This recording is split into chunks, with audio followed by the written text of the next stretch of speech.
Welcome to episode 188 of the Thunder Underground podcast. Trent and Jason here, and Night Demon is back.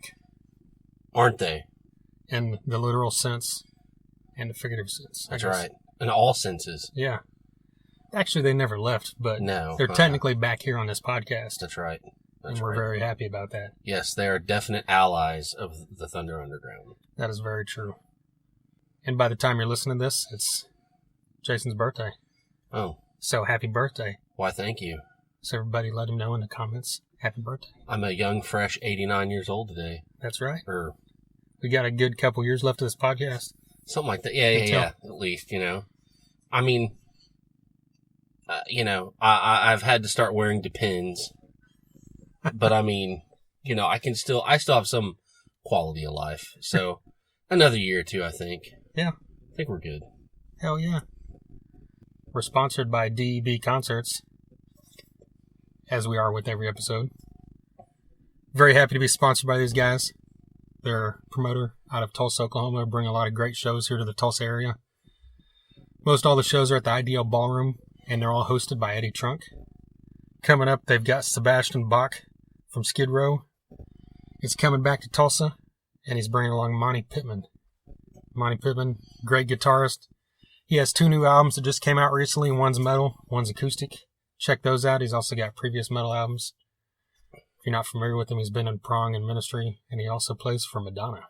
Imagine that. Yeah, it's pretty badass. Yeah, I think the same that's Ministry great. and Madonna in the same sentence. Yeah, and you can't hate on that because, I mean, why would you not be Madonna's guitar player? Oh, without a doubt. I mean, there's absolutely no bad reason I could think of. If somebody said, "Hey, do you want to be Madonna's guitar player?" Yep. Absolutely. Sign me up. First reason is now he can afford to make whatever other music he wants. Exactly. Yep. But that show also feature One Bad Son. That's October 5th. October 12th, 1 week later, another great voice from the 80s, Tom Kiefer from Cinderella, is coming back and bringing his solo band. That show also features Sweatin' Bullets and Evil Twin opening that thing up. Then we get into November on the 3rd. We've got Kix, the Mighty Kix.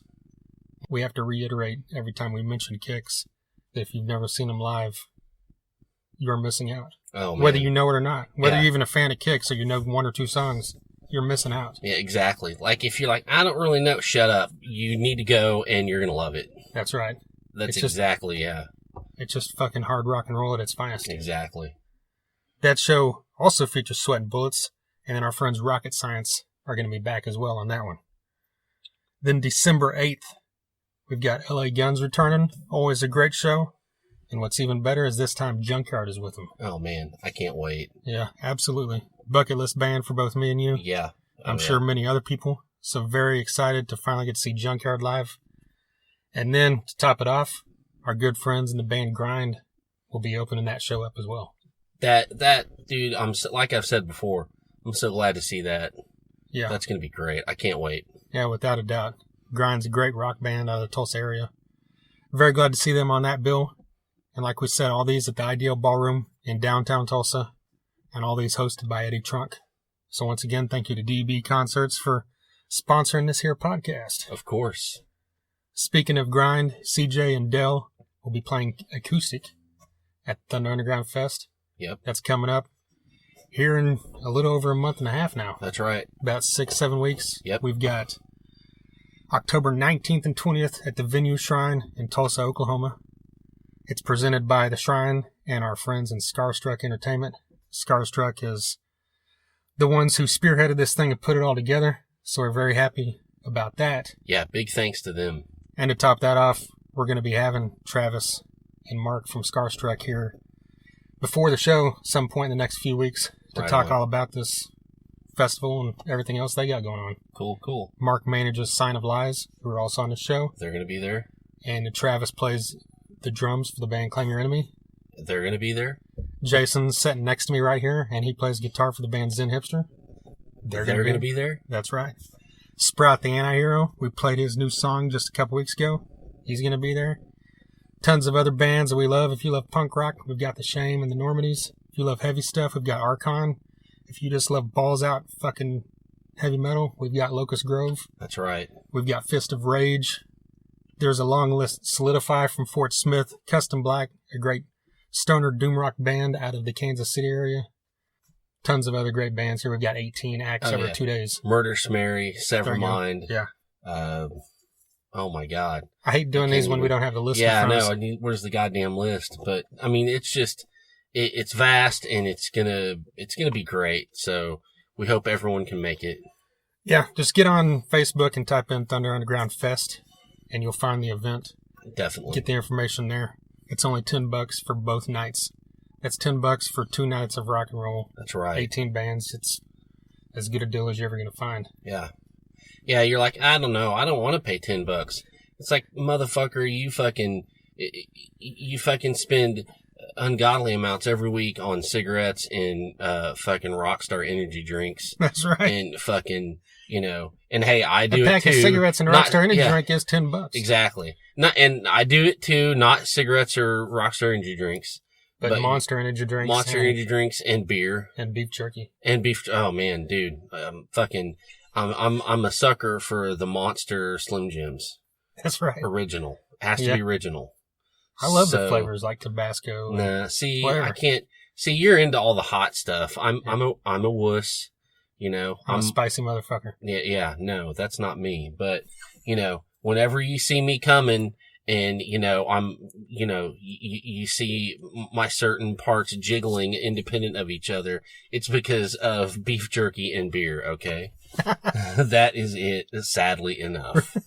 So what Jason's saying is, on the week of October 19th and 20th, he's not going to do that so he can afford the $10. That's right. That's just right. Like exactly. You guys who buy a pack of Marlboro Reds and purple Rockstar Energy can save that for one day and buy. I want a purple NOS. All right. Anyways, we skewed off there for a second. We have business here. Let's do this. Well, one thing to point out before we got some music coming up here, but just this week on Monday, our friend Tom Quee at Alpha Betallica. That's right. Released his new episode, and it was episode 71 featuring myself. That's right. I happened to be a guest, and it was the song I Disappear. We've mentioned Alpha Betallica a few times, mainly recently because Jason was on there as well, episode 62. He talked about the song. 6 weeks ago, 2 months ago, something like that. Yeah, that would have been 9. Well, he had a few episodes in there. So, yeah, about 10 episodes ago. So about 2.5 months ago, Jason was on there for the song Hate Train. Alpha Betallica, just as the title kind of leads you to believe, he's going through every single Metallica song one by one in alphabetical order. And he's up to the eyes right now. Yeah. And yeah, it was a great time. I was glad to be on there. It's quite an honor because that guy knows his shit for sure. Definitely. And he's got a great knack for doing this kind of stuff and very interesting to listen to no matter whether you know the song, like the song, or what. Yes, he's got a battle rap podcast. He's done the similar podcast with Tom Waits where he went through every Tom Waits song alphabetically because he's a huge Tom Waits fan. See, that shows his knowledge and exactly, diversity right there. His knowledge and diversity is just all over the place. On 2 bands that diverse. Exactly. With no problem, So to be on there, it's an honor for us, for sure. Yeah. So just get on and Google Alpha Betallica. You can find them on Podbean and as well as YouTube and other places you can find podcasts. But the most recent one, 71, I Disappear, has myself. And episode 62, Hate Train, has Jason. That's right. And you'll link it probably. You'll post it. Yeah, you can find it on our Facebook or our Twitter here this week. Gotcha. And I'm sure you'll hear us back on there at some point down the line. I hope so. Yeah. But yeah, let's get into some music. Let's do it. We're going to play a band that's based here out of Tulsa, actually. They're called Blind Oath, and we thought, what better time to play these guys than now because they recently opened for Night Demon when Night Demon came through Tulsa at the Vanguard. So check this out. This is Blind Oath, Spectral Attack.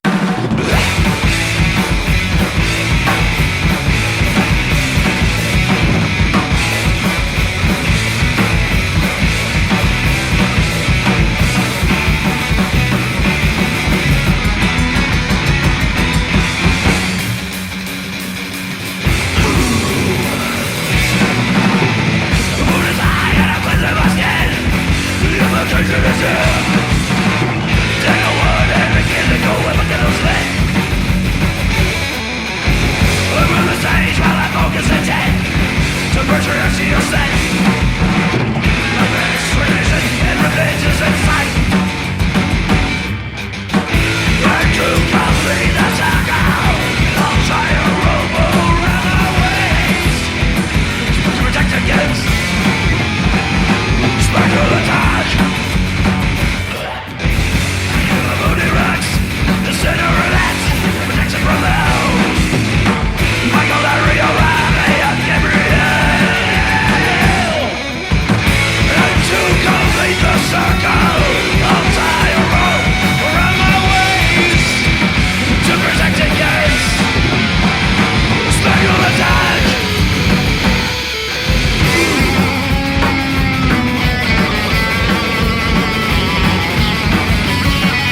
Spectral Attack from Blind to Oath. Brand new song. They've got a EP out right now. You can find it on Bandcamp. You can also find it on YouTube. Get on their Facebook page and just look up Blind Oath. Give these guys a follow and a like. Definitely. Just a great old school sounding metal song with some thrash style vocals. It goes perfect if you're into the stuff like Night Demon or thrash metal even. Yeah. And it's just a raw, gritty, dirty metal song. I fucking love it. You can't go wrong. I love solo. this stuff, and I'm glad it's coming out of Tulsa. It's what we need, and this whole bill was great. It was just it was awesome. Well, yeah, it's cool to hear when you hear something like this and it's new and it sounds like this. Exactly. That's what I'm saying. Like a new band, and this is a new band coming out, and this is how we're going to sound. So they're kindred spirits to us. Oh yeah, definitely. I mean, we probably like a lot of the same fucking bands. That's right. But yeah, look up Blind Oath, give them a follow and a like. They've got cassettes for sale. I know you bought one. I bought one. It's awesome. I'll use all the positive adjectives. It's just great stuff. And, cassettes, that's me totally. That's right. So, yeah, I mean, definitely support these guys and what they're doing. Right on. Well, and speaking of them opening for Night Demon, actually they're opening for Vicious Rumors September 28th at the Vanguard as well. Yes, you better go and represent. That's right. I will be out of town. Yeah, you will be in Kentucky at Louder Than Life. Yeah. I will be here, so I'm going to try to get my ass out there. Hell yeah. Vicious Rumors, a metal band that came out in the 80s. They're back again, out on tour, and they're hitting Tulsa on September 28th. Sweet. And anywhere else in the country, just look it up. I know they've got a lot of dates, so check that out as well. But yeah, Night Demon, the same show we saw Blind Oath. We also saw Bloodstar. That's right. Salt Lake City, fucking awesome. Yeah, female singer, and it's always cool to see a female singer doing this kind of metal, because it's not real common, at least. When you can find stuff in the mainstream or whatever. It harkens back to the new wave of British heavy metal, kind of the proto metal thing. Love this stuff. I mean, I can't get enough of it. It's in our blood, this kind of shit. Yeah. Since we were kids. Yeah. And they're relatively new, I believe, and just looking to see what they've got coming out here in the future. So yeah, look them up and give them a follow so you can find out yourself as well. Hell yes. And then Night Demon. So let's say someone's listening to this podcast just because they're listening, and they've heard us mention Night Demon before, whatever, but outside of us talking about it or seeing the name, they've never heard him. What would you say to this person besides fucking listen to him? Like, how would you describe this? This is heavy metal. There you go. I mean, period. Okay, we're done. With like is capital letters, emphasis. This, maybe this. I don't know. Now I'm confused, but you know what I'm trying to say. Yeah. This heavy metal personified. This, their picture could be under the definition. That's a great way to do it. They are up there with the greats. I think they will be. So yeah, I mean. Yeah, in the grand scheme of things, they're pretty young. They've been around a few years. They've got 3 albums out now. Mm-hmm. Or an EP and 3 albums, right? And they just came out this live album here a few weeks ago, Live Darkness. Live Darkness, yes. And it includes almost every song. I think they mentioned in the interview there's only 3 songs that are in their studio catalog that wasn't on this live thing. Yeah. Or from the last 2 albums. Yeah. And so that's really cool, to see a band release a live album this early in their career and it be as high quality as this thing is. Yeah. And we saw them live again at the Vanguard. You can't say more than this guy. I mean, these guys are just a power trio that personifies that word and personifies, like you said, heavy metal. Definitely. They bring more noise and more greatness to the stage than bands with 6 members. Exactly. The power can't be emphasized enough. Yeah. When we're talking about Night Demon, they brought a show to the Vanguard like it was an arena. And there's a great turnout. It was really cool to see Tulsa come out and support. It was just a great night. Yeah, really looking forward to 2019 when these guys should have out new music. Yes. So I'll talk more about that as well. But in the meantime, check out the newest studio album, Darkness Remains. Came out last year. And just a huge thank you to Night Demon for their hospitality, and when we hung out with them this time, and Yes. the last couple of times we've seen them as well. Saw them open for Anvil, saw them at Tulsa at the Sound Pony, so it's really good to just, like you said, have these guys as allies of the Thunder Underground podcast. Exactly. And I think really, you know, I would like to kind of throw a shout out to my cousin JP. Yeah, we mentioned that last time. He was there. We mentioned last time, you know. Well, a shout out in the hugest sense, because the first time around, he's like, early, even before we had him on the podcast, he's like, hey, you got to check out my friend's band. Yeah. And we were like, okay, you do that when someone says, check out my friend's band. Yeah. You're like, okay, I'll get around to it. Yeah. And then you finally get around to it a couple weeks later, and like, fuck, I should have checked this out 2 seconds after he said it. Exactly. Because this is not just, oh, my friend's band down the street. This is the fucking real deal. Yeah. And you know, my cousin, you know, grew up knowing Armand and Jarvis. That's right. In Oxnard, which is where I was born. Also my other cousin, Josh. I mean, they grew up with these guys, and, you know, and all the thanks in the world to Justin, JP, for turning this on to Night Demon, because I think he's really, you know, the connection there. Yeah. You know, without a doubt. that helped us really get into wanting to promote these guys. Yes, for sure. So let's get into it. Here's Armand, Jarvis, and Dusty motherfucking Squires from Night Demon.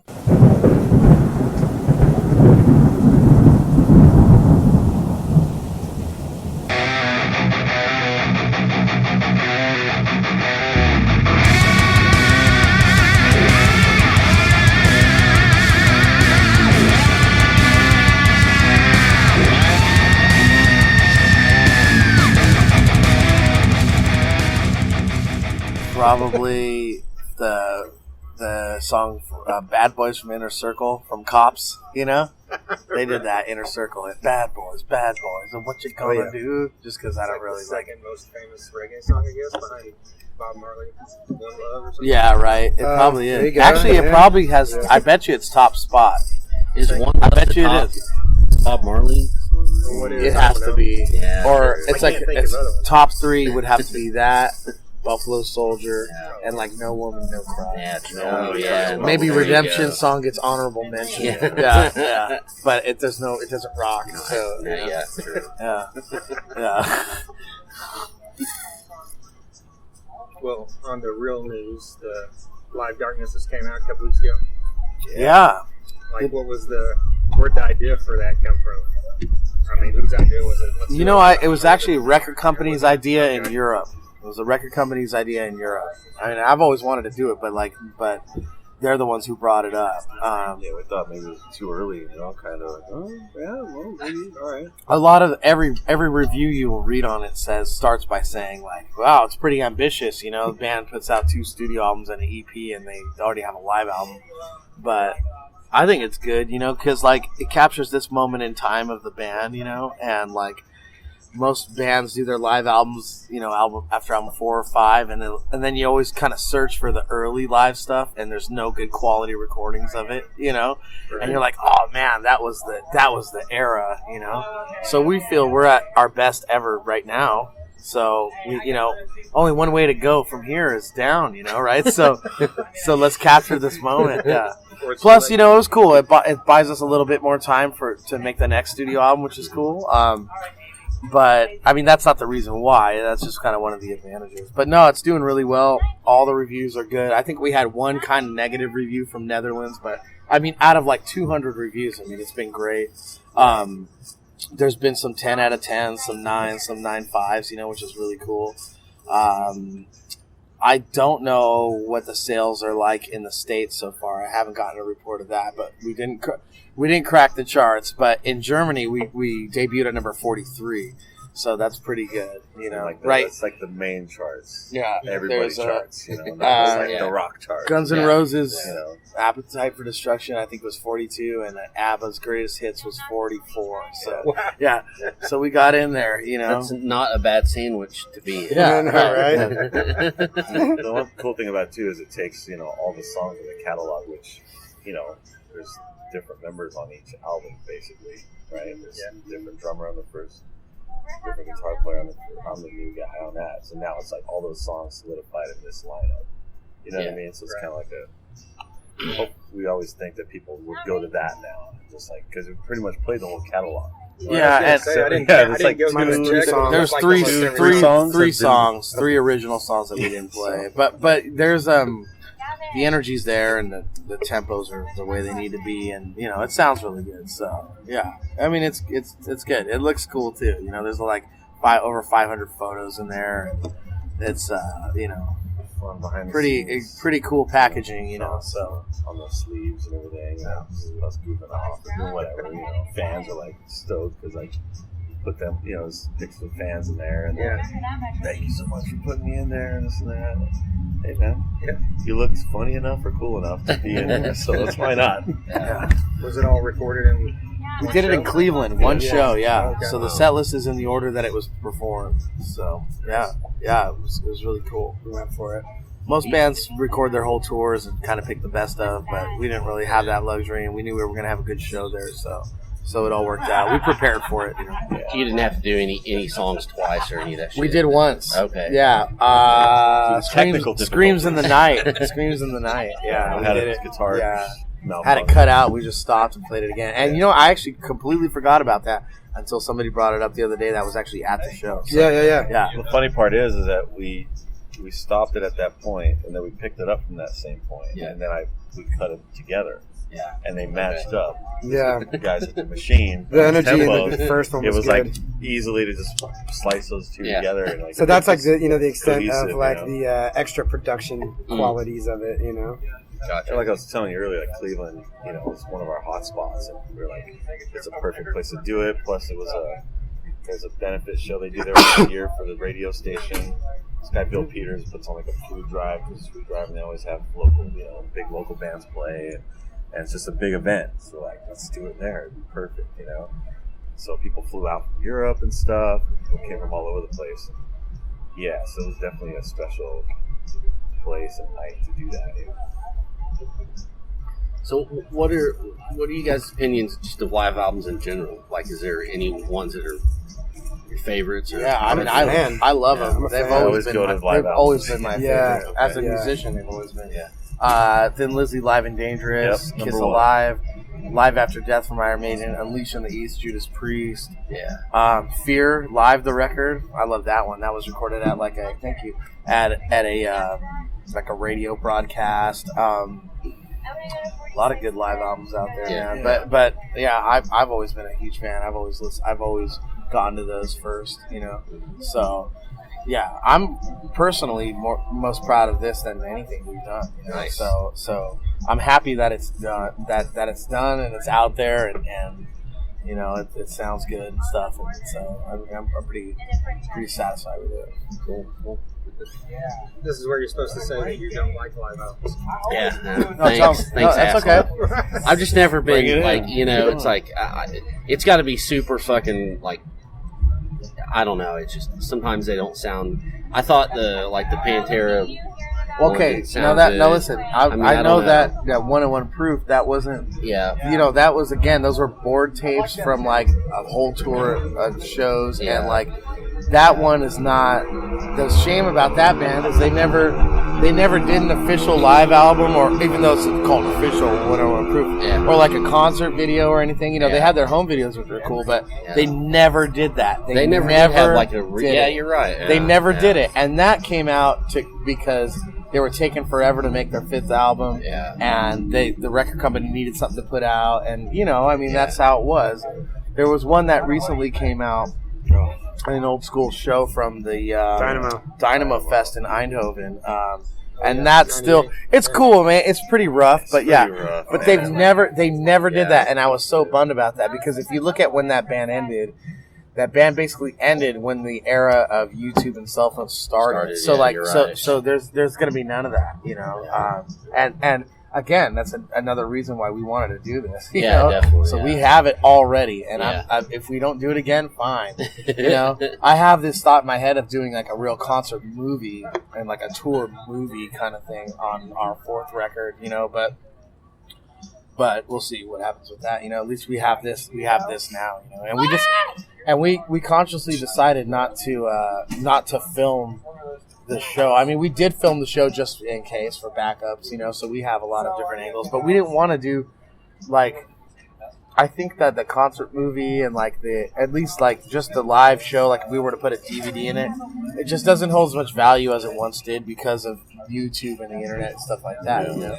Yeah. And I hate when people put stuff up online of us from their cell phone. I just don't sounds like like it. shit. I just don't like it. Yeah, and like a lot of fans get pissed off about it, but like people feel these days that it's kind of their right, But I mean, it's like we have official content that we've released, official live videos that like sound great. They're edited, like we've mixed the audio. We've got different camera angles, and like it's our art, so we should have a say in how we want to present that, And these days it's just changed, and like we're the kind of band that we. We've played 600 shows in the last 4 years, so we'll come to your small town and play. We'll do it for you live, in your basement or in the theater, So there's no excuse. Yeah, there's no excuse to say, hey, nobody's ever seen the band or nobody has a chance to see the band, so they need to see this, because it's just not a good representation of what it's like, And on the live album, it's great to just, you can close your eyes and listen to it and feel like you're there. Like we did it right where you do get that experience. You feel like you're there, So we accomplished that mission with that, as have we with other live content we've put out. So, I mean, there are things you can do to stop that stuff. Our record company stops stuff like that all the time without us even knowing or asking, and people will get pissed off at us thinking we did it, But I mean, the reality is like the content it's owned by somebody, like, and if some guy's gonna put something up that he filmed like real shitty of your band and he's gonna monetize it, it's kind of like, why is this guy making money off of the, For us, it's not about money. It's about what kind of image we want to put out there to what people see of the band. We put so much work into this that we're not just we don't want to give it all up for somebody to just go see the full show, of the tour on the first night and then decide he doesn't need to go because he's seen it and it sucks, Yeah, but mostly it sucks because of the quality of it, So that's how I personally feel about it. I won't speak for the band, but even though I mostly do, I that's how I personally feel about it. And we've had recent conversations with people that not only are fans but are like insiders of the band that have completely disagreed with me and tried to go the other way with it, which sucks, man. That like it totally breaks my heart. But again, it's like that's you can't really blame them for not understanding. You have to explain it to them because that's kind of how the modern culture works. Is that they just there's no copyright anymore, right? So everybody just feels like they kind of just own everything, and none of this stuff has any kind of value at all, and it's unfortunate, So, but at the end of the day, that's the reality. Is that we, as with any art that you create and you release, you want to be able to control the way that it's presented and stuff, and just like with the Metallica Napster thing, like.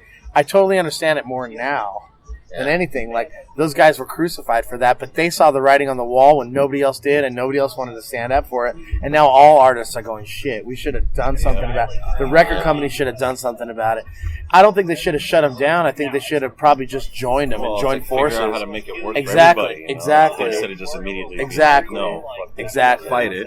In hindsight's always 20/20, I guess, but that's like in all that's there's like legal things and there's moral things, and I think with this it ties into both. To be honest with you, legally and morally, it's wrong if you don't have the blessing of the artist, like making the content, So yeah, definitely. So I mean, that's just the way I see it. And like there was a long stretch of time where you couldn't find any Prince stuff on YouTube or Radiohead. I still think you can't find Radiohead because they control that stuff, and anytime something goes up, they kill it. And I think that's cool. I think that there's not enough mystery these days with artists. It's like everybody's like. You can find out where somebody is at all points of time and what they're eating and what they're doing, right?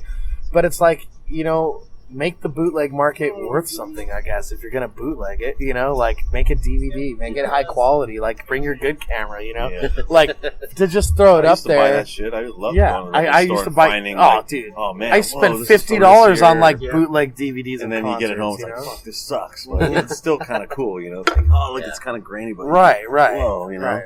But I think, you know, I mean, that's the thing. Whether I hate when bands say, like, hey, we do what we want, and if the fans don't like it, tough shit, you know? Like, I don't agree with that. Like musically, I think that, you know, Night Demon's never going to kind of not do a heavy metal record. We may expand, and we will expand on our sound and kind of bring some other elements into it, but we'll never not be a heavy metal band, right? I think if we didn't want to do that and we wanted to do something else, we would just do another project, you know? Yeah. So I don't agree with that, but I do agree with people when as far as this stuff is concerned. Like, hey, if the fans don't like it, like, sorry, you know, if you're going to be mad about something like that, you know, it's again, I think it's legally and morally wrong, you know. And again, a lot of fans will come and say, hey, man, you know, Priest doesn't tell me I can't do this, or Saxon doesn't tell me I can't do this. They'll use those as specific examples, and I'm like, okay, I mean, but we're not them. I mean, I'm sure that there's so much shit for them that's going out there that's got to be super hard to control, you know. And there's a lot of stuff from us out there for sure that people that have filmed, but I don't even watch it. It's like I can't. It's just, I don't know. That's the long answer. Edit that. And I saw a shirt a while back that said Lars was right. Yeah. So, All right. Yeah. You didn't I see the mean, Cliff Burton one where it says should have been Should've been Lars? Lars. Yeah, that's fucked up. I saw that the other night. the kill 'em all shirt with Dave Mustaine says "Road 'em all." Yeah. But Well, hey, and he was wearing he yesterday. did not write them all. He did not. he wrote like And 4 of them. And the thing that says should have been Lars, I mean, that's just fucking terrible. Yeah. That's just That's bad mean. taste. Yeah. I mean, that's fucking stupid. But again, that's the society we live in, man. You know, it's like, that's why I'm not on social media anymore, because I just couldn't take it anymore. I got into it to discover new bands and all this stuff, you know. And at first, you know, years ago, it was kind of cool like that, you know, discovering stuff or finding out what friends are doing that you haven't seen in forever.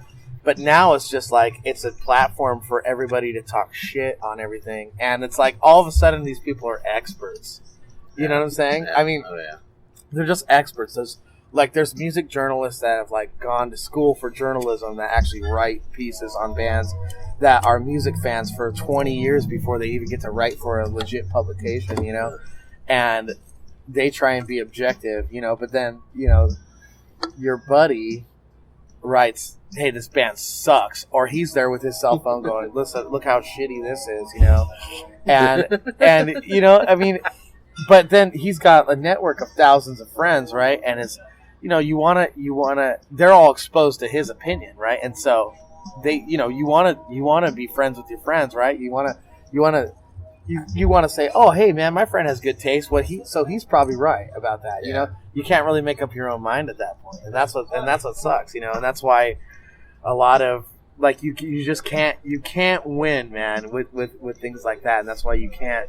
You know, I've gotten into the habit where I used to just comment on stuff and be like, dude, what's going on? What are you talking about? Or like, hey, I disagree and here's why. And it's just, at that point, it's just keyboard warrior time. Yeah. And nothing anybody would ever say to your face, especially when they talk shit about our band, you know? Like, the press loves us, which is great. But that pisses off the fans, you know? Because once the press starts loving your band, even in the underground, you know, it's like they feel you're not their band anymore, right? So they're gonna come out and be like, okay, like, that's old news. I saw them when they were small, and you know, they don't know how small we still really are, you know. But that's in certain areas, you know. But that's the whole thing is I've just find it lately that people just they do They do everything they can to try and take other people down. They build you. That's like celebrity. Like they build you up and just to take you down, you know. And it's that we can't stop that stuff, but like not being a part of it has really helped my life. That's for sure, you know. Because some of that stuff hurts, man. Like even I'm like, okay, obviously this is a jealousy post, right? But I'm not going to let it affect me, but it kind of does. You know, I'm like, hey, I know that guy. Like, what the hell's he talking about? You know, like what? Come to me first, man. You know, come on, let's put it out there. Exactly. So anyway, that's the long answer for that. Well, being back in the States for the first time in a while, It was a big time reality check. feel different? I mean, obviously there's a lot bigger fan base in Europe, right? Oh yeah.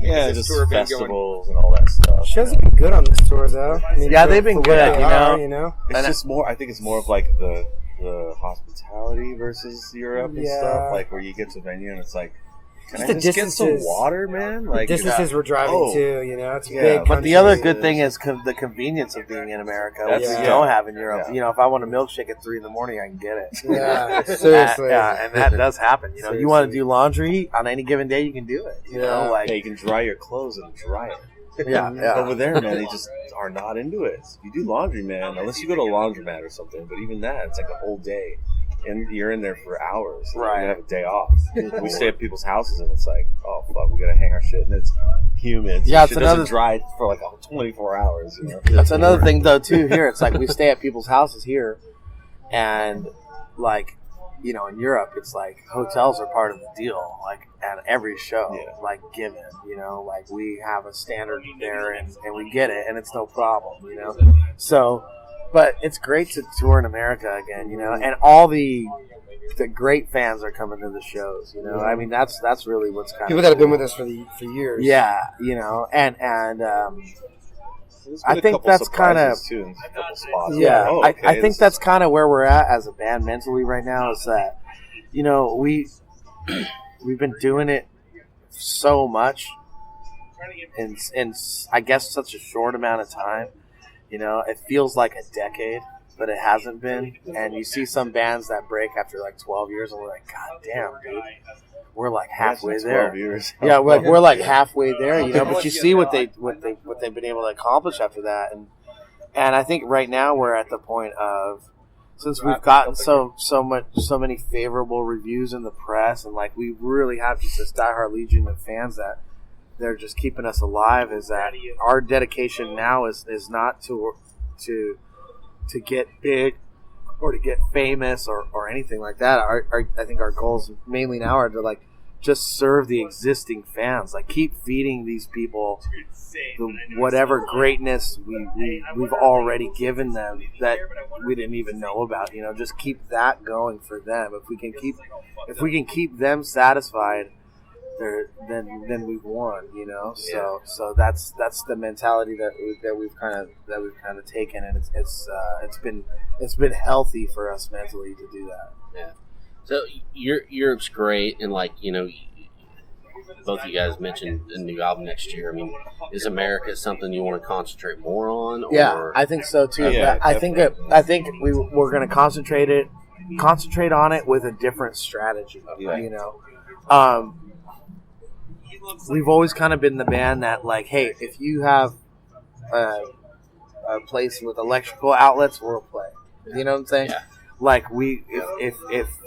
if we have a day off and there's an opportunity, we're gonna take that. You know, and we've serviced the country in that way, like a lot. You know, especially early on, we were mostly just touring the States. You know, and then on this tour, we kind of realized like, okay, like maybe America had a problem with Night Demon basically oversaturating it, where it's like, it's not the band needs a break from touring, it's like the fans need a break. You know, it's like, because there's the attitude of like, hey, I just saw this band 6 months ago, whether they were supporting Carcass or Anvil or Raven or whatever, or I saw them headlining or in a bar, in a big place, whatever.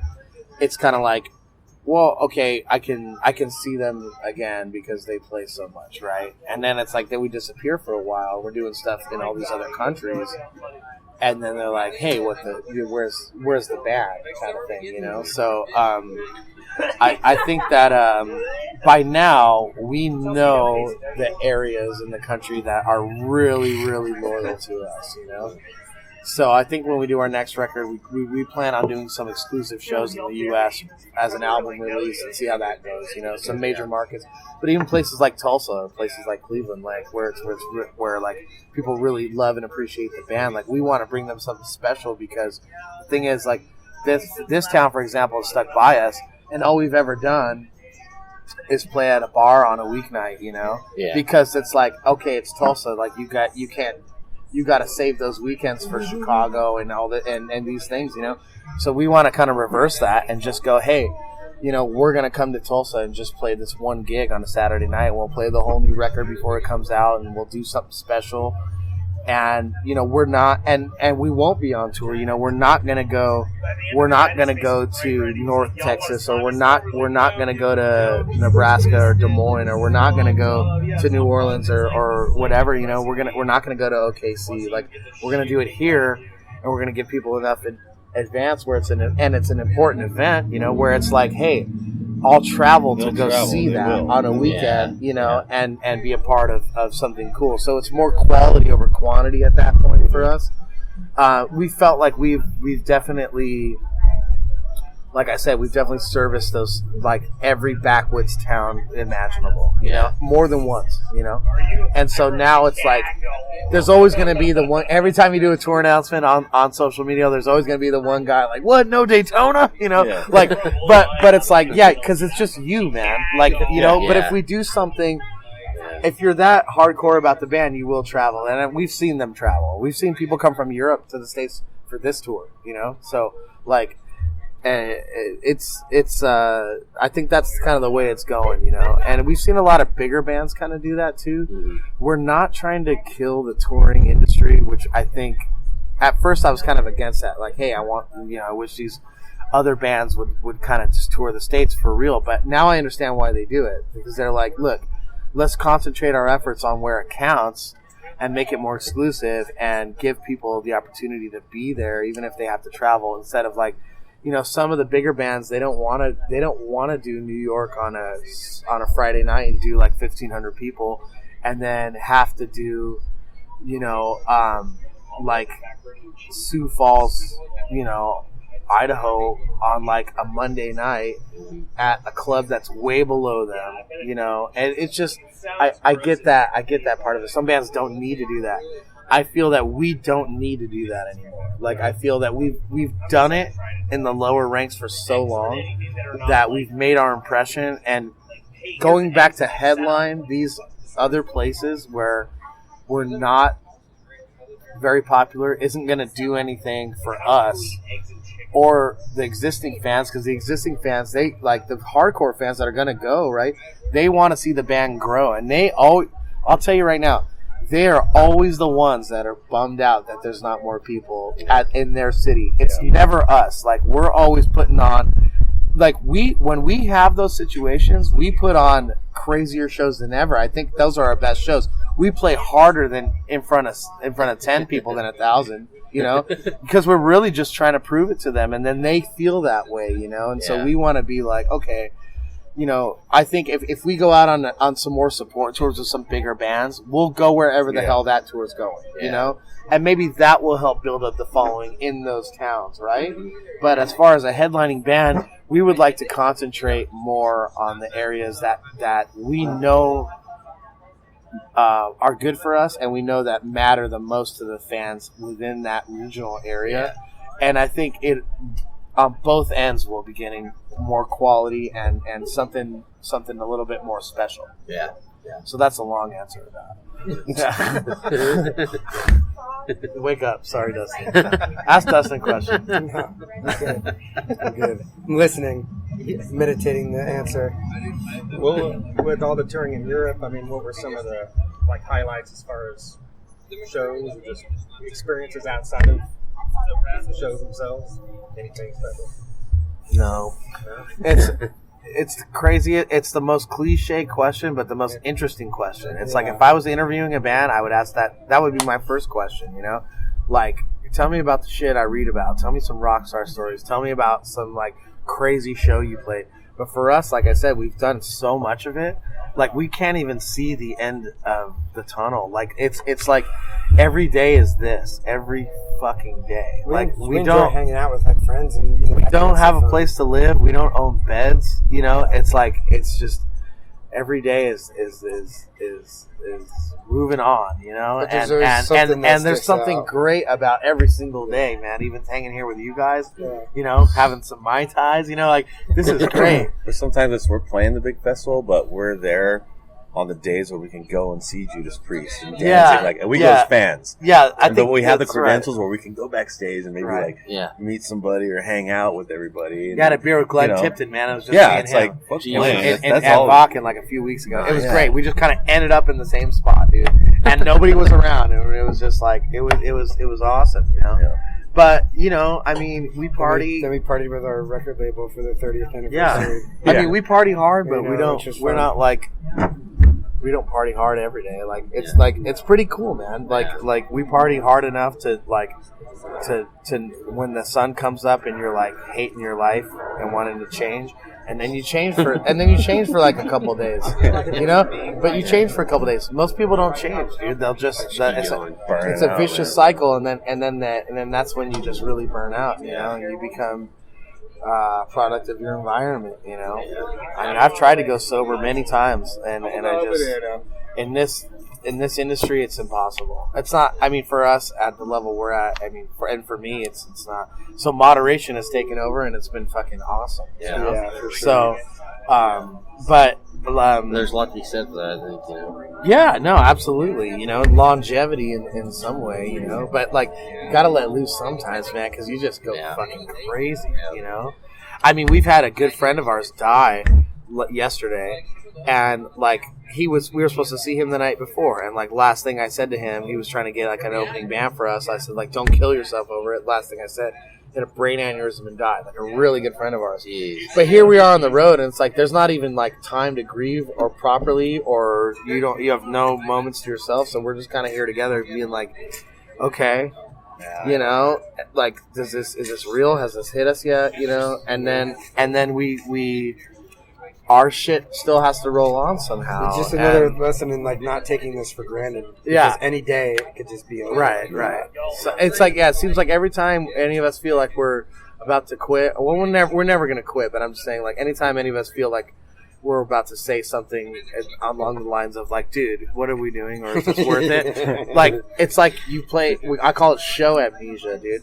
You play the gig, and, like, immediately after, you're like, oh, like, this is so awesome. Like, this is so much better than the other things that we would have to be doing other than this. Like you know? the other 23 hours. driving 20 some hours, you know, the last From day Richmond and a to half Tulsa. to come here. We know that tonight's show With is no gonna AC? be, Yeah. with no AC is going to be fucking so worth it. Yeah. Because, That's why I'm like half zombie right now, because it's just like I finally got some sleep last night, and now I'm like, you got too much sleep. You got Body's like, 7 hours. But you know, especially like with the way, like, again, about like social media, or just the way that media works in general these days, like you can look at the body of work we've done in such a short amount of time, and it's pretty impressive, and it will live forever, and it will stand forever. But in the eye of the public, unless they're purposely going to revisit your career and try and celebrate that, it's like, what have you done for me lately? You know, it's like, what's the next thing? What's today? You know, you have to stay current,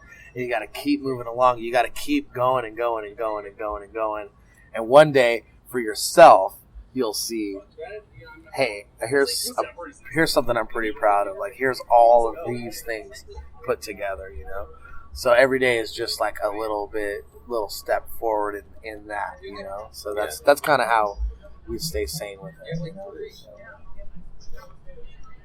We're playing those big festival shows. Do you guys notice pulling in new fans? Yeah, well, here's Yeah, the thing. people at shows, that kind of You play those things to get new fans. That's the deal. Like, Yeah.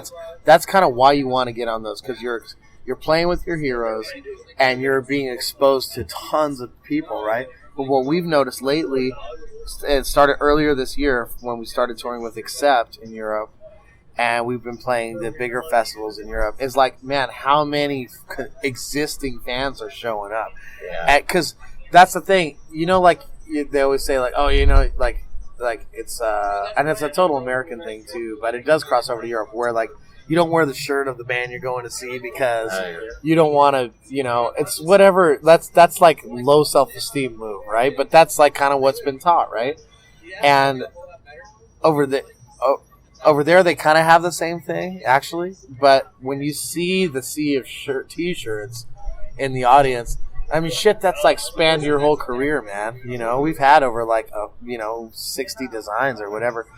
It's like, okay, they're wearing that like a badge of honor. And I'm like, okay, enjoy this moment right now. Because this is like, they're there like, as they're like part of the gang, right? Like, they're there to be like, here's who I'm here to see, and I'm going right to the front, right? And I'm sure there's plenty of other existing fans that, you know, are a little self-conscious to wear the T-shirt. They're probably just as big fans, right? Mm-hmm. They're just in a different position. So when you see that many shirts, you already know that you're in a good position. So I think we're more proud of that than anything. And so our message, you know, and what the press is talking about is just like, hey, the time is now. It's like, we're tired of talking about this band as being like the future band. Like, it's happening now. So like, let's do it now, you know? Yeah. And that's a really good feeling, you know? So yeah, I mean, those things are always a whirlwind at those festivals, but that's really what I feel now. I feel like the festivals are benefiting from having bands like. Yes, thank you. Yeah. Do you guys need waters or anything? Water sounds good. Water? Yeah. Okay. Thanks. Another IPA? Yeah, I'll do one more of these. And you were paying cash, right? Yeah. And another Mai Tai? If we're gonna do another round, Yeah. So 4 Mai Tais, rum and coke, 3 Mai Tais, IPA water. Thanks. Dude, you gotta leave that in there. So we will. Yeah. But so anyway, behind that little scene. Here's the thing I'll say about not just the festivals, but like any kind of great, awesome opportunity that we've gotten, is that like we've worked so fucking hard for it that like when these people call, my reaction inside is like, well, it's about fucking time. Yeah. You know, that's cool. I like that. No, that's but awesome. it really, I honestly feel that way, yeah. because if I would have said at the beginning of our career this is happening, you know, I would have been like, holy shit, like this is amazing. Like I would have been euphoric for days, right? But I feel like we've earned it, and it's like, okay, it's about fucking time. You put in the fucking work, and I think it's still cool when we do like the more main. Now we're getting more like the mainstream festivals, like the Watkins and stuff, where we're like, all right, we probably won't have like the diehards that we do when we play all the big underground festivals. Yeah, sure, obviously there, but we were pleasantly surprised, man, when we did the Wacken thing. It was like people were singing along. It's like, all right, awesome. I think it gave them an excuse to go to something like that. You know, normally because everybody says Wacken, but if you guys are playing, all right, it's a totally different situation because I relate to the fans. As an underground music fan, I relate to the fans. I wouldn't be caught dead at a show like that. It's just too big for me, too many people. Mm-hmm. Yeah, it's insane. But as a band, it's like, God, why wouldn't you want to do something like that, right? So you know, when the mainstream comes to us, it's not a bad thing. You know, definitely. Like when we're being played on Sirius your way and all that shit. Or when we're being played on like Sirius XM and Liquid Metal and stuff like this. Like it's cool. Like, hey, we're sandwiched between, you know, fucking 5-finger death dick and like fucking like, you know, lame smack. But dude, it's like you're never too old to get into good music. Like, you know, like not everybody is like you guys in these parts of the country, okay? They're not exposed to these things. They have no idea about it. You can't hold it against them, right? So if that's what their only outlet is this mainstream stuff, like if we can get in there by still doing what we do, you know, we can turn some heads, we're man. Changing to make and we've done that. We've seen that happen. We've seen that happen in Middle America, where we get. We have fans that, like, you know, they're like all about, you know, listening to like, you know, Seether, and I try not to mention bands. I try and like come up with my own name that sounds like them, but like it's okay because I mention them. I don't give a fuck. Yeah, okay, so go right ahead. But I mean, I just don't want to discredit. You know, I mean, all those bands have worked very, very hard. You know, I mean, like I'm not trying to discredit, and there's something for everybody. You know, I think there's enough room in this world. But what I do feel is that a lot of people are not exposed to what the underground has to offer. Yeah. You know, so sorry, you gotta get that. That's great. But I feel that like if we could get in there and not change what we do, then we're not selling out, you know. Exactly. And I love that, you know. I love that. So You said Five Finger Death Dick. We have a million different parody names. And nice. Just every time you say them, every time it's it's Five Finger Nut Cunt, whatever. It's just like it doesn't matter. We always think of something, so it's all And good. see, here's the thing. Well, here's the yeah, thing. welcome Here's to the honest club. truth. Here's the honest truth. I'm not hating on them, just like anybody else in public would, because they're a huge fucking band. I'm not. Yeah. I just see it, and I'm like, dude, Yeah. these are some great musicians that are fake as shit. Like that are doing. What are they doing? Like, what is this all about? Like, this is not cool. Like, this is total. And then to hear about all the drama in the band and the mainstream about all their problems and all their fucking rehab stints and breaking up on stage, and just the fashion statements, like you could just tell it's like there's the only identity is having no identity in a band like that, you know, and that's just it's Perfect. that it is what it is. Like I'm not here to take anything away from them, but I'm gonna just tell it like it is, like, because I'm a music fan and the music fans aren't stupid, so don't try and pull the wool over people's eyes, you know. Yeah. And I'm not gonna call their fans stupid either. I'm gonna say that their fans have not seen the light. They have not been exposed. You know, we are like heavy metal, Jehovah's Witnesses. Like we go to your door, we come to your door, okay, and we say, you know, here's what, you know, and people, they may look at us like we're crazy at first, you know, but we're gonna keep doing that, you know, like we're gonna keep knocking at the door, you know, until you see the fucking light, you know. So, you know, same shit. So here's a stupid question: have you at any of these festivals played with any of the bands that you got tattooed on your arm? No, Oh, that's No, for not Dustin. yet. Yes, No. yes, Well, yes. We played. Exactly. Oh wait, no, you don't have a great white tattoo because we played with them. Played with Great White. Yeah, at Banger Except Head. is like I one was of the about only to say, bands. you Yeah, got an except, extra That's yeah. tattoo. pretty good. Except- I mean, that's a pretty big one. Yeah, that's it. We played with. That's it. That's it, huh? You need to get some shittier bands tattooed on your arm. Have It's not our genre. Put it that way. Have you kicked any purses or drinks off the stage lately? All All the kinds, time, every dude. night. I did the other night in Richmond in front of a capacity crowd of 16. Dude, it was great, dude. Yeah. It was great. man. What are you? Oh, we were this girl's on this tour. We were up in where'd she stage dive? That was in Vancouver. This girl came up on stage and like jumped off, and he's that was in like, Germany. That was in Europe. That "No, it was in Germany. wasn't. No, oh, it was. Yeah, you're Where he right." called her out. Yeah, Yeah. all that shit. And he like called this girl out for stage diving, and he's like, Hey man, if you put a Hey. beer or something in front of me, I'm just gonna grab it and drink it. And you're like, all right, there you go. Yeah. Later. Get rid of But that. he'll bust on people for that kind of Thanks, you know. kind of stuff for sure. Yeah, it's like Called the girl out and was like, "You're not a fan of our band. Like you don't even know the But song, dude, do she's you?" so drunk it didn't even phase Yeah, her. but Yeah. here's the So here's the funny. thing. It's like Everybody it's else like, like, you know, we're in this club that has had the most. They set a record for the most people that have ever been there. Like on a weeknight, like they oversold it. Yeah. Because they didn't. They were like, what? You know, didn't expect this, right?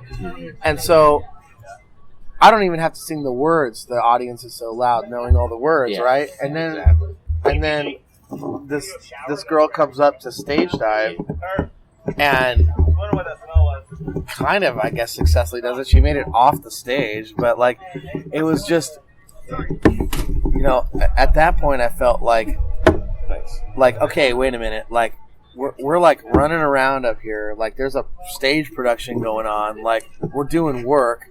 You know, it was hot as fuck in there, and like we're sweating our asses off.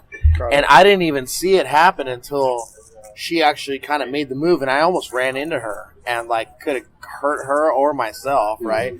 And so I'm not a prude when it comes to shit like that, but I kind of feel like our stage is our stage, and we're not that kind of band. Like we're not like a hardcore band or a thrash band where it's like that's part of the culture of what we do. It's like it's a constant, you get up on stage and sing into my mic or you do stage dives and all this. So I saw this happen and I'm looking at all these people in the audience okay, these are like some of the most hardcore fans we have, okay? People have like battle vests dedicated just to Night Demon, like custom shirts, custom patches, fucking banners and flags, whatever, right? And so after the song, I didn't stop the song, but I said, "Hey, who's the girl that did fucking stage dive?" And everybody's pointing at this girl in like the first 3 rows. So I said, "Hey, what's your favorite Night Demon song?" And she just had no answer. If she would have told me, I would have said, "Cool, come up here on that song. I'll tell you when we're gonna play it, and we're gonna throw you off the stage. We're gonna do a special stage dive, right?" But she had no answer because she wasn't a fan. She was like probably the 2% of people there that didn't know who we were, right? But just had to be there because it was a cool thing in town, right? But then tried to make the show about her. So I just fucking went into her on it, and I was just like, look, like, this is not how it's fucking done, and let this be an example to everybody, It's like, this is the kind of shit that, like, why does this fucking shit happen, what are you here to do, And, I just feel like people need to be made an example of if they have enough balls to go and interrupt somebody else's performance to do that, Yeah. Just like at a comedy show, if somebody's going to heckle a comedian, fuck, it's open season, man, I mean, like, you asked for it. You asked for it, You asked for it. So, and I had a couple people after the show, hey, you should be a little bit easier on the fans. And I'm all, dude, that wasn't a fan. Obviously, right? And then where is she after the show? Puking in the bushes, you know what I mean? Like, so it's like, it's just... So we're all about crowd participation, but it's like, the band doesn't drink on stage. We figure if you have time to have a drink, then we're not, we treat it like a sport. And like, we have like things that happen during the set that are supposed to happen a certain way, and it's like, if you fuck with that chemistry, like, when we go to South America, it's a different story. These people are so fucking excited, and there's a cultural difference. But in Germany, it's like, dude, you're like the most reserved motherfucker ever until it comes time to this. It's like, come on, So, talk about, like, the timetable for a new album. Are you guys writing on the road, or is that something you guys do later on? Yeah, we tried to write it on the road. It's near impossible. Okay. We're taking a break in November. We're going back to Europe next week to do a tour of the live album. Then we have our festival that we run in October called Frost and Fire in Ventura. That's the first week of October. So we'll get back just in time to do that. Then I'm going to go tour manage another band for a couple weeks. These guys are taking a vacation. And then we're going to meet up and then go back to Europe around Halloween and the first week in November and do a couple shows there, a couple big festivals. And then we come home and basically we have a couple one-off shows until the end of the year, but they're local, like LA, San Francisco. And then we're just going to bury our heads and start writing this record. So, I mean, I'd like to think that it would come out next summer. Yeah. But we need, like, we need to get on it, So like I think it'll come out when it's ready to come out, And until then, there will be no more touring. There's sparks of ideas, and like we're driving last night, hour 18, listening to like 80s pops and shit. And we're like, dude, that structure, man, that's kind of cool. Yeah. Write that down. Take that idea, like just starting to kind of get ideas. But we really need to get in the headspace of writing, and in order to do that, you need to take a break from this kind of stuff, because it just pulls you every which way, and you don't have any time to collect your thoughts and try and be creative, at least on that end fully, where you can actually sit down with something and nurture it, because the songs, like, they'll change 10, 12, 14 times before you really got it, and you need time to do that, and you need to get into it, and you need to like spend time working on it. So like interrupted work is not good. Focused work, you can get stuff done a lot quicker. So, but it will happen. It's definitely the focus after this, It's been a pretty busy year. Yeah. And like I said, like the fans need a break too. I think we've planted the seed, we've done what we've done, and like there's just no need for us. It's not like we need to go out there and and do it so people don't forget about us. I think at this point, like it's there, and we don't want Make people want it again. Yeah, exactly. Yeah, unless Priest or Maiden finally, ask us out. And besides There you that, go, I yeah. don't really But see with anything. their album cycles, I think we're going to be right on par with Yeah. them. I mean, like they're doing that now. Yeah. Those bands are touring right now. Metallica's touring right now. It's funny that we talk about that. It's like Every year, man. Every year. That's one of those things, man. That would be. We talked about that last time we talked to you guys. Probably. You have to be goal oriented. Yeah, exactly. And when it happens, just like you said earlier, it's about goddamn time. Yeah. Every year. I mean, there's honestly, progression. one of those tours that we just mentioned, I would actually kind of be like shitting my pants for like the rest of my life. We'd have to get a better van just so we look better on the No, road. just so it's guaranteed that we're at the gigs. Like, I would rent I would just cash it all in and just rent a tour bus. Yeah, and everything. seriously. Hire the whole, Bandwagons are cool. hire the whole Yeah. pro Get the crew and crew, just be like, yeah. all right, Yeah, dude. you can't Like, I would probably like get rid of my phone for a tour like that. Just be like, I'm here, and that's it. Like that's it. I'd be practicing all day. Yeah. But we'll see. I believe it will happen. Yes. And I believe it will happen within the next 3 to 4 years.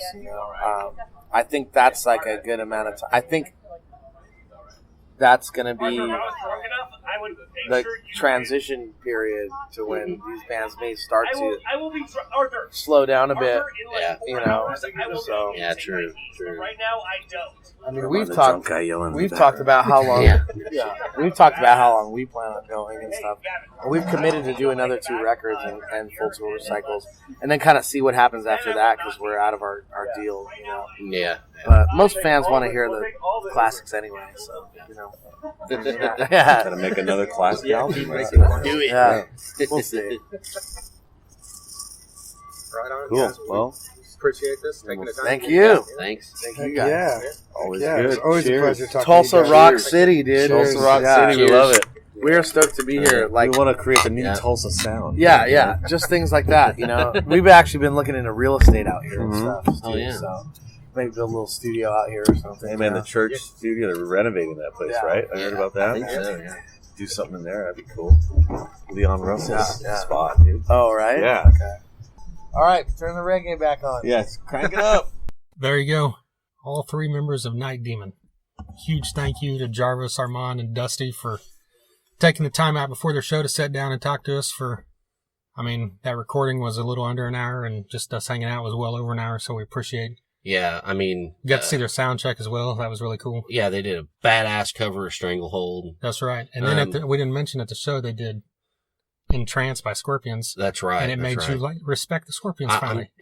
By God. Hey, I like the Zoo, okay? I know. But I don't like the song. What the fuck is that? Fallen in Love. Yeah, fuck that song. Right in the ass. Oh, I'm Okay. calling Night Demon to do that song sometime live for Jason. Jesus Christ. Well, and I also have to throw in, JP made a great joke about Stranglehold. He said, man, that sounded good when you guys did it. And it was like with less racism too. That was awesome.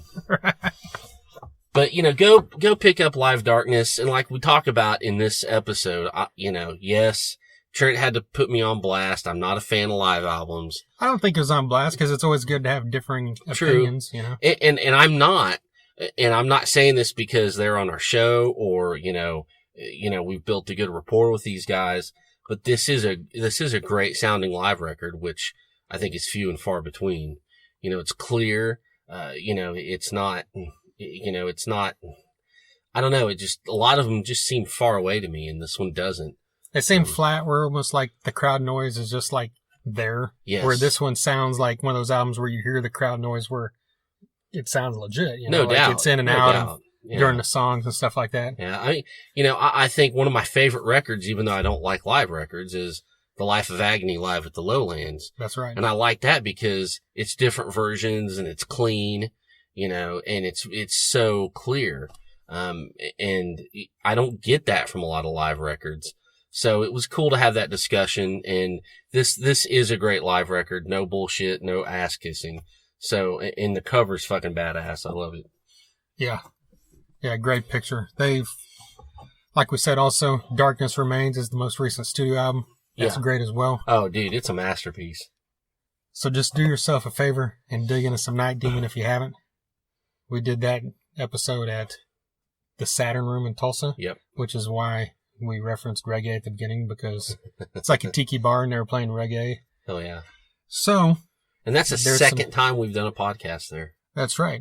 The second time we had Skylar Kroom from He Is Legend on, that's actually where he suggested. He's like, let's go over to this tiki bar. I want to check it out. And that's the same thing with Night Demon. Jarvis said, hey, I went over this tiki bar last time. I want to go back if you guys are cool with it. And so we did it.